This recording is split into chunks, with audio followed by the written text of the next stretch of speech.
Hey y'all, we're back. Welcome to season 2 of No One Knows What They're Doing, a show where we talk about how no one really knows what they're doing. We're all out here winging it, making it up as we go along. I'm your host, Erin McGough, aka Advice with Erin. This season, we are taking it live. You're calling in, and I'm giving you real, unfiltered Big Sister career advice right on the spot. We're talking workplace drama, toxic bosses, lazy coworkers, setting boundaries, negotiating your salary, and just generally figuring out what exactly you want to do with your life. Navigating your career is hard. It's stressful navigating sticky situations and hard conversations. And half the time, it can feel like everyone else has it all figured out. But trust me, they don't. So whether your boss is a micromanager or your coworker won't stop overstepping, you've applied to hundreds of jobs with no response, or maybe you just need someone to tell you, yes, you do deserve that raise, don't worry, I got you. Every episode, we are tackling your career questions head on. So call in, tune in, let's figure it out together. Because no one was born knowing how to professionally navigate their career. And I'm here to teach you how to negotiate without offending, network without being cringe, be direct without being rude, set boundaries without getting fired, and genuinely just feel more confident and happy. I'm here to teach you the secret language of work that you didn't learn in school with my classic hyper-helpful, realistic tips and tricks. So let's get into today's episode. Hey Tessa, how's it going? Great, how are you? I'm doing well. So what's going on in your life? What can I weigh in on? Tell me everything. Yeah, so I just recently graduated college in December, and so I started my Congrats. full-time job. Yes, thank you. I started my full-time job a couple months ago, at the end of January, and so it's been a little bit of time, about a month and a half-ish maybe, um, but I'm really just struggling with kind of accepting the idea that this is the rest of my life and that I'm kind of supposed to work 40 hours a week for the rest of my life, at least 40 hours. And so, especially when I kind of have this idea that the work I'm doing is for somebody else, I'm in marketing. And so I'm working with this company to market them. And I'm really good at it, I think. And I've had great feedback from my supervisors and things. And I like the work. I like my coworkers. I like my boss and everything. But it just feels like kind of a little bit of a struggle to get behind it, almost get behind the cause. And so I kind of just need some advice on how to manage that and get to a place where I'm really content with what I'm doing and finding happiness in marketing somebody else instead of investing that effort into myself. Wow. Okay, well, first of all, congrats on graduating, landing a job, and then landing a job where you like the people you work with and what you do and you're good at it and you feel like you're good at it. Are you kidding?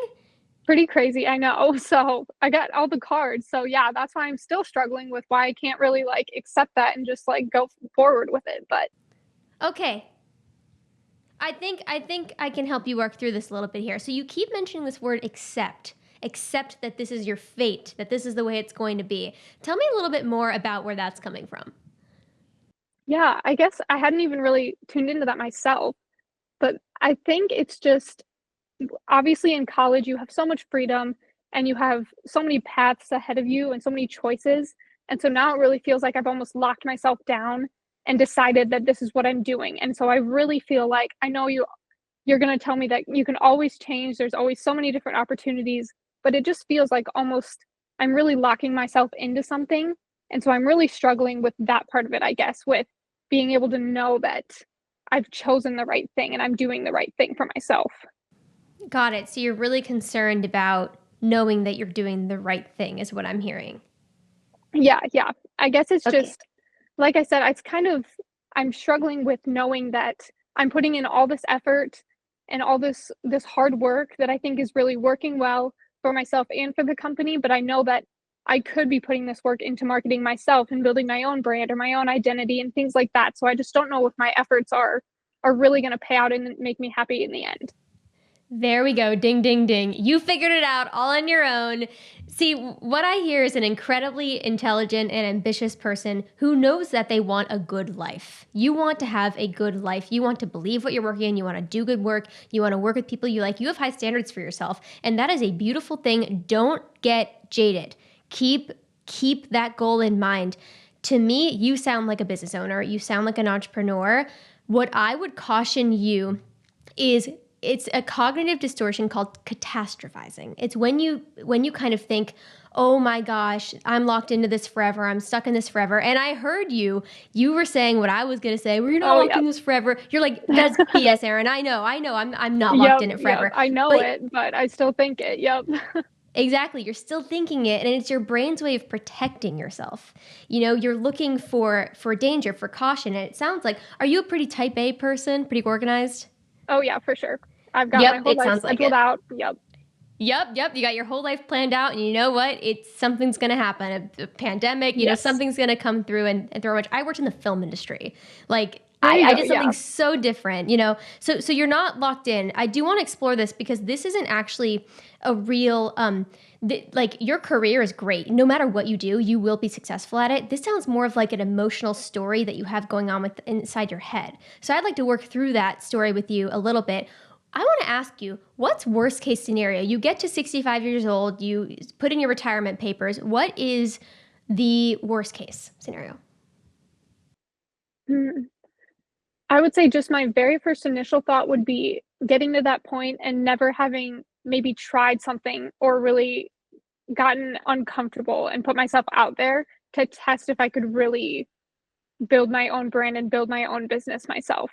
Just never having that. Yeah, so I would say not having tried it out would be my worst case scenario.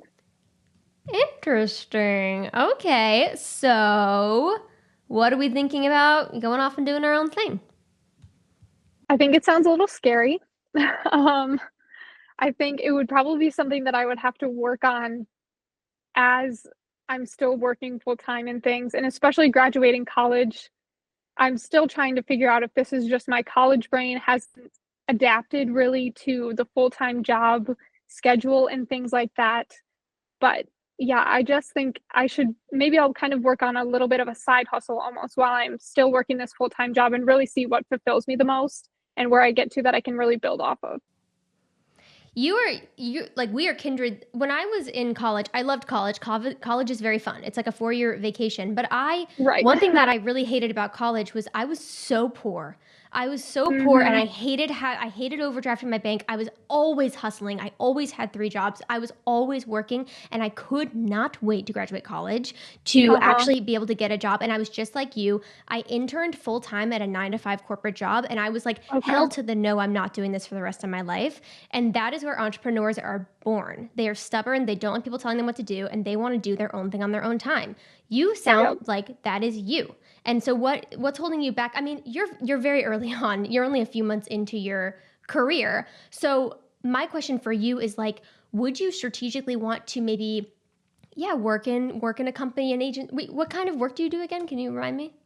Yep, it's marketing. So digital Okay. marketing mainly. I'm a lot of the social media side. Oh, girlfriend, like that industry is exploding.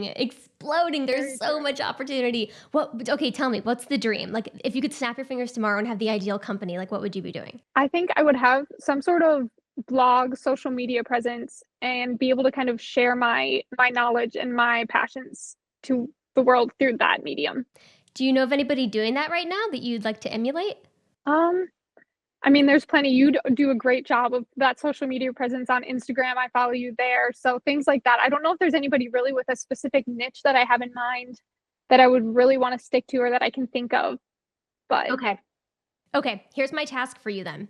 My task for you is you have an entrepreneurial spirit. You will be a business owner. I know it for a fact. And you're going to do a really, really, really good job at running that business because you're extremely organized and you know where you're going.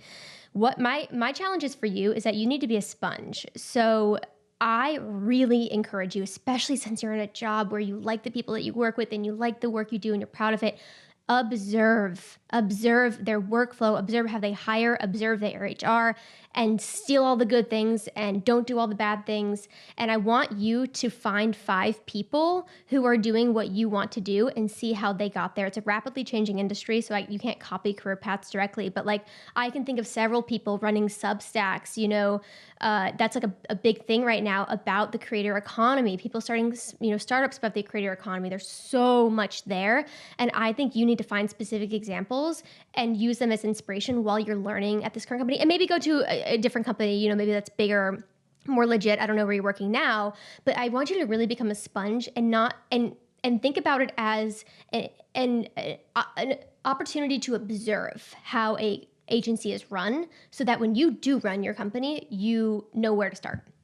Yep. Yeah, that's great because that's kind of maybe where I've been stuck is I don't know if it's something that I can even possibly do right now with so little job experience that it feels almost like it would be imposter syndrome to try to go off and start my own company when I haven't worked for anybody else's company. So yeah, I think that would be a great place to start to really just kind of almost take notes and just see how to be successful with that. Exactly. And I think, don't get me wrong, I think you could start a company tomorrow. Like, I don't think you need it. I think that you would just benefit from that, and it would help you avoid a lot of mistakes when starting your own company. That's a lot of what I did is I observed how agencies worked, and then I started my freelancing career, and I like copied how they did things, which made me seem like a one-woman agency. So I'm really excited for you. I think you need to get excited. Yes, I think so too. Yeah, it's scary, but also exciting. So Money is fun. Having money is fun. Yeah. yes, I definitely am looking forward to that part after college. That has been nice. Yeah. Oh, well, I'm really, really excited for you. You need to keep us updated on this company that you use. That you create. You need to reach out, and I have a good feeling about you. I think you're going to be very, very successful. I think you already are. Awesome. That is so great to hear. So yeah, thank you so, so, so much. Of course, anytime. Have a great rest of your week, Tessa. It was great to talk to you. Yes, you too. Thank you so much. Bye.